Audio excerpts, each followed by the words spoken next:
Bismillahirrahmanirrahim. Assalamualaikum warahmatullahi wabarakatuh. Waalaikumsalam. Anu jero itu kopi ya Mas.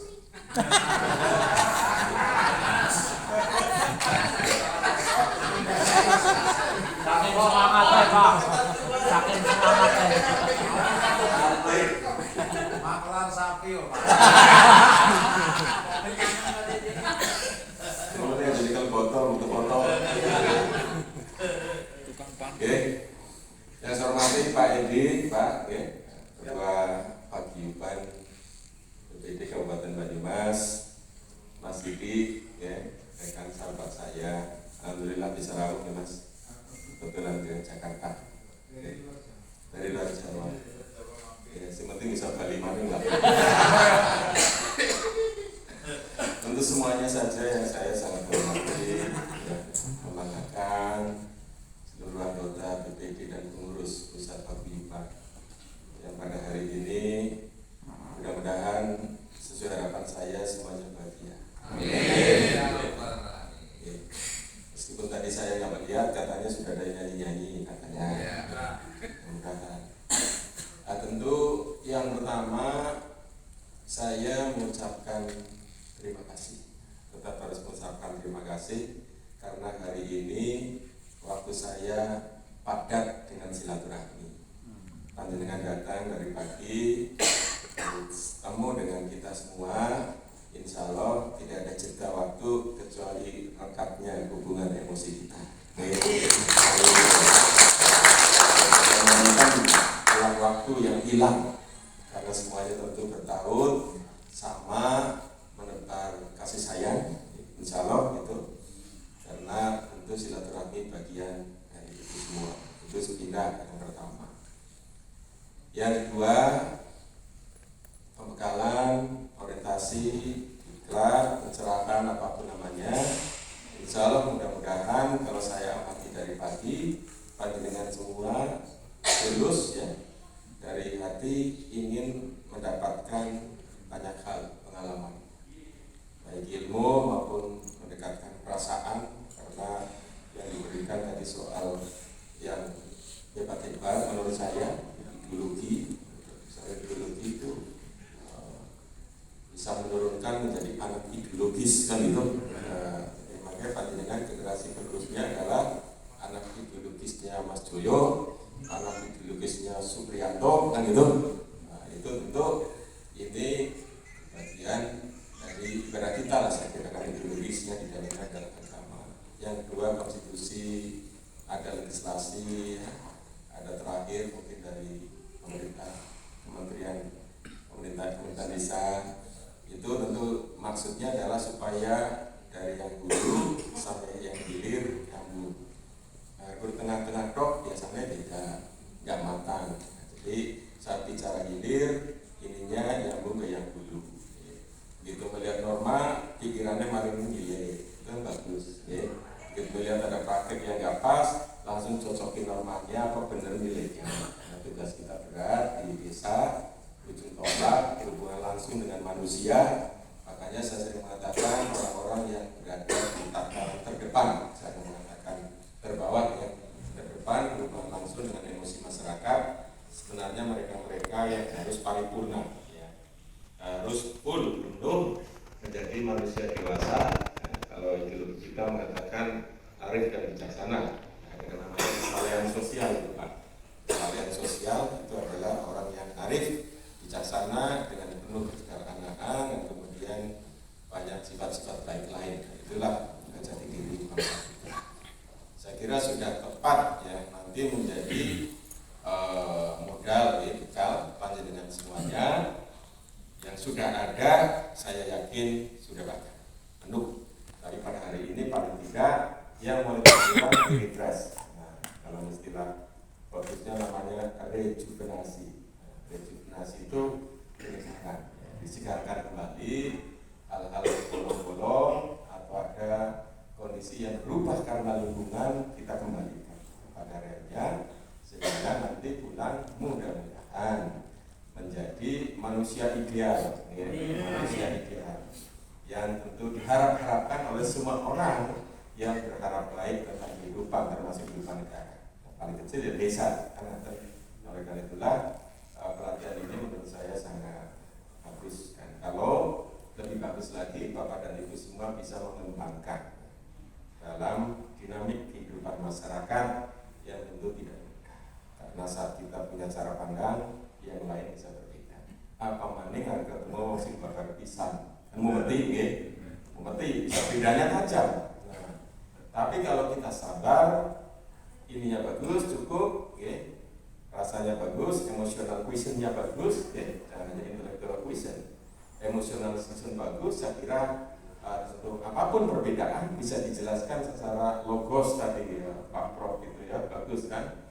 Nah, patos dan etos, bagus poet ya, temu-temu niku. Logos, patos, dan etos, mantap kan? Nah, itu untuk memberikan keseimbangan kehidupan, tidak hanya untuk diri, tapi pengaruh diri itu kepada manusia lain. Kalau kita seimbang, yang lain, saya pernah belajar namanya law of attraction, hukum ketertarikan itu pasti nyambung. Kalau panjenengan emosi, yang lain ikut emosi, jadi saya patung marah gitu kan. Kalau panjenengan emosi, satu api, satu jadi air, insya Allah ya paling tidak bisa mendidihkan. Memang tugas di bawah tidak mudah, tugas yang berhubungan langsung dengan manusia yang sangat heterogen, terutama heterogen pemikiran, heterogen emosinya, yang tidak hanya pemikirannya. Oleh karena itulah yang disebut orang bijak kalau mampu dia berada dalam posisinya sebagai monodualis maupun monopluralis. Supri mengatakan apa mana dia bapak terus gitu, karena monopluralis apa mana ngomongan gitu ya.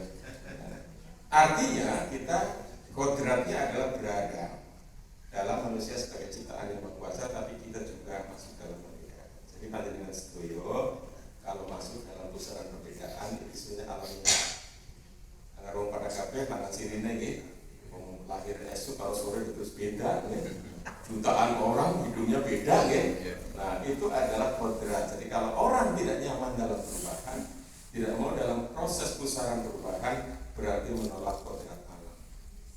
Orang yang menolak kodrat alam dan tidak mengakui adanya kekuatan yang lebih besar. Kalau kita punya keyakinan Tuhan kita kan gitu. Dalam Islam Allah, dalam lain-lain agama kepercayaan itu tidak. Nah Indonesia punya itu ya. Dan jadi unggulan menurut saya dalam sebuah ideologi bisa memadukan bukan agama juga bukan sekuler, tempat dasar itu. Jadi tanya ke Mas Supri tadi, kami punya sumber hukum. Nah, tadi diskusi dengan Pak Edi, kalau Mas Supri jangan-jangan hukum rimba ini punya. Tadi saya bisik itu Pak, benar ya? Hukum rimba itu. Saya khawatir maksudnya hukum agama. Maksudnya hukum agama. Nah itu pasti harus bisa ditempatkan dalam kondisi yang seimbang. Kenapa harus ada moderasi beragama? Kan sering kita itu 99 moderasi. Jadi antara agama dan negara ya itu perlu dimoderasi. Antara agama dengan agama perlu dimoderasi supaya karena pilihan kita dalam konsep organisasi negara adalah kita negara yang berketuhanan, tapi bukan negara agama, juga bukan negara yang tidak bertuhan, hanya sekuler. Nah, kalau ini panjenengan yang memiliki akuntabilitas sosial politik dalam itu semua ada faktor itu, insya Allah kan tugas kita bukan untuk diri kita, tapi bagaimana kita masuk dalam satu kondisi ketimpangan memberikan keseimbangan. Ini semua harapan saya nanti masuk dalam konkret-konkretitan yang dijumpai, khususnya menjadi energi besar andil anggota PPD dalam pembangunan nasional. Desa yang bagian dari pembangunan desa, otonomi daerah, undang-undang yang mengatur itu kita harus menjadi bagian itu yang memiliki kontribusi maksimal. Insya Allah, Mas Supri kalau panjenengan ada bedanya, kondur sekalian, pasti mau bingung. Supri jadi belajar apa ini? Pasti lah Mas. Ngomongnya beda ya, tapi ada yang sepada ya orang biasa. Ngomongnya mantan beda, halus-halus sedikit gitu ya. Wah kayaknya ngalah gitu ya. Wah pasti. Iya kok sekalian di, balikan di langsung ngaten. Kalau ada sih bisa menerapkan jadi beda temen karo wingi. Wah itu harus ada bedanya. Karena perbedaan itu ya alamiah. Oke. Apalagi tantangan ke depan kita pasti di hadapan kita adalah perubahan. Jadi kalau kita ingin eksis dalam kehidupan kita, kalau bicara konteks negara-negara eksis, kalau kita bisa beradaptasi dengan perubahan. Sinten mawon yang senenge, nggih, boten berubah supaya ayem, ora dadi pikiran, pasti dia hidup di masa lalu. Karena dia waktu yang tertinggal. Dalam teori namanya Confucian temporary system itu masa lalu, masa sekarang, masa depan. Ya kan ada masa sekarang kalau nggak ada masa lalu. Jadi jangan pernah lupakan sejarah. Nah, jas merah harus diartikan secara luas, lebih mendalam. Kalau perspektif kita, isi kita besar, memaknai itu semua pasti lebih. Masa depan tidak akan mungkin ada kalau tidak ada hari ini, kan begitu. Jadi kalau kita ingin sejahtera ke depan harus dari hari ini kita lakukan usaha. Okay? Jadi kalau dari ini saja tidak membenahi apa-apa, kok harapannya ketiban durian runtuh nggak bisa. Nggak rasional, nggak logos, okay? nggak logos, ideologi itu sudah logos, kan begitu. Nggak mungkin itu terjadi. Dan nggak mungkin dorongan itu kuat kalau tidak ada begini kayak tadi, namanya emosional, kan gitu? Tepuk tangan itu emosional untuk menggambarkan pikiran baik itu. Dan tiga-tiganya memang esensi kehidupan manusia. Jadi meskipun sederhana, kalau pendopo panjenengan ditulisin cita, rasa, karsa itu jos Pak. Wah, itu simboliknya anggota BPD. Wah, ini rasa. Karena memang karena memang itu Pak isinya. Pembentuk kebijakan kan dari situ Pak, nggak dari mana-mana. Nah, tugasnya adalah memang bukan hanya eksekutor atau evaluator, tapi juga adalah formulator gitu. Jadi rumus formulasi pasti munculnya dari itu. Tadi saya sudah cerita soal bagaimana rakyat punya suara, punya aspirasi yang dihormati. Yang ketiga, Bapak Ibu hadirin sekalian yang saya hormati, terima kasih atas doa, restu, dukungannya. Ini saya sampaikan apa adanya. Jadi hanya dengan niat, tugas manusia adalah memberikan ilmu yang bermanfaat, dan itu salah satunya. Itu mudah-mudahan hari ini ilmu yang didapatkan membawa manfaat. Ilmu itu bisa membawa manfaat, kenceng jalan sendiri kalau pikirannya baik, namanya positif thinking. Okay? Tapi yang nggak pikirannya manfaat dibalik ilmu dan toh hilang kabel dalam. Karena ngopo nunggu ibu orang mandek yang tidak terlihat oleh mata, yang tidak dirasakan oleh hati. Kalau pikirannya baik, emosinya baik, ilmu yang terlihat saja bisa muncul dalam rasa kita sehingga menjadikan ilmuwan orang. Jadi panjenengan dapat 10, jangan kaget kalau di jalan menerawang ternyata ada 20 kebaikan. Oh itu ilmu paripurna Pak, yang itu Pak. Angel ilmu ini bukan besar. Tinggi Pak, tinggi setinggi baik, tinggi ya. Angel sama guru dan sebagainya. Tingkat dewa. Jadi memang itu testimoni hidup saya mengatakan itu, gitu loh. Oleh karena itulah maka yang dasar-dasar tadi harus kemudian dirawat, dikembangkan lebih dasar sebagai senjata mengatasi segala macam persoalan. Betul. Jadi problem solving itu ada dalam Pancasila. Okay. Jadi bukan kita mau kemudian menjadi problem maker, kan itu harus menjadi jalan untuk menyelesaikan masalah. Insya Allah Bapak Ibu hadirin sekalian, sekali lagi paling tidak terakhir saya mengatakan ini memberikan pengalaman hidup yang buat panjenengan semua. Ya intinya begitu Bapak dan Ibu, sekali lagi terima kasih, mugi-mugi pengendalian akal. Pengendalian kalau belum ngantuk dipakai untuk diskusi. Tapi saya yakin kalau masing-masing punya HP pada menang lagi gambarnya. Betul. Betul bukan?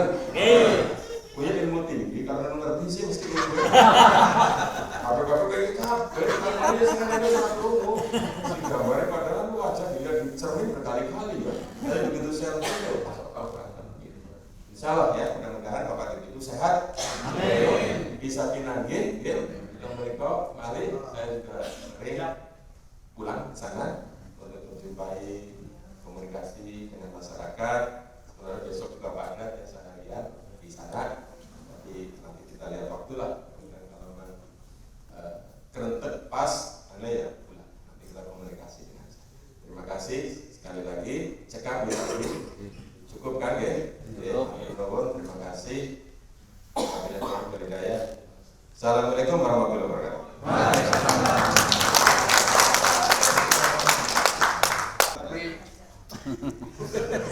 Akan disampaikan kata penutup dari Paguyuban BPD Kabupaten Banyumas. Kami silakan.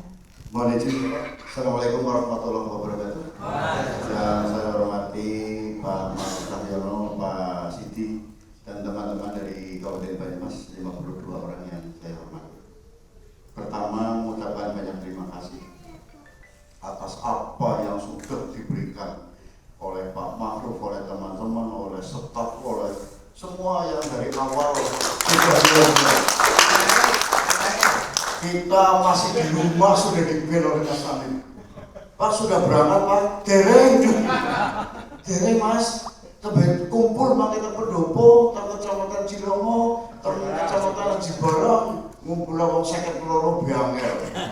Angel bis sudah siap ke jam 5 sore. Waduh, Mas, alhamdulillah Bapak. Selancar luar biasa, terang benderang dan tidak ada halangan apapun sampai di gedung MPR tadi pagi.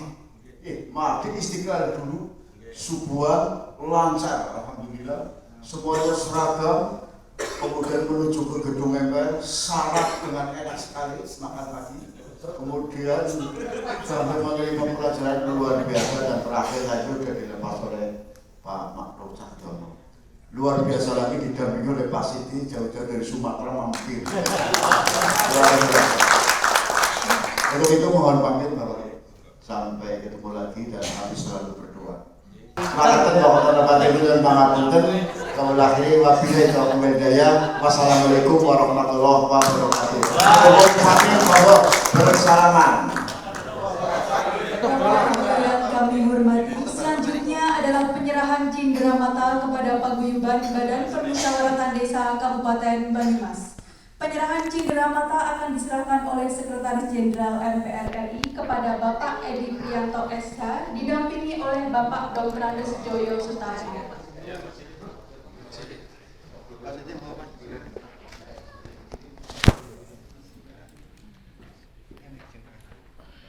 Ayo di grup gue.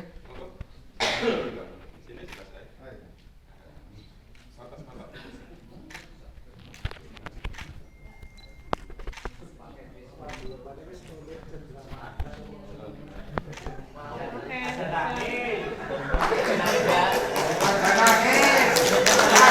Oke.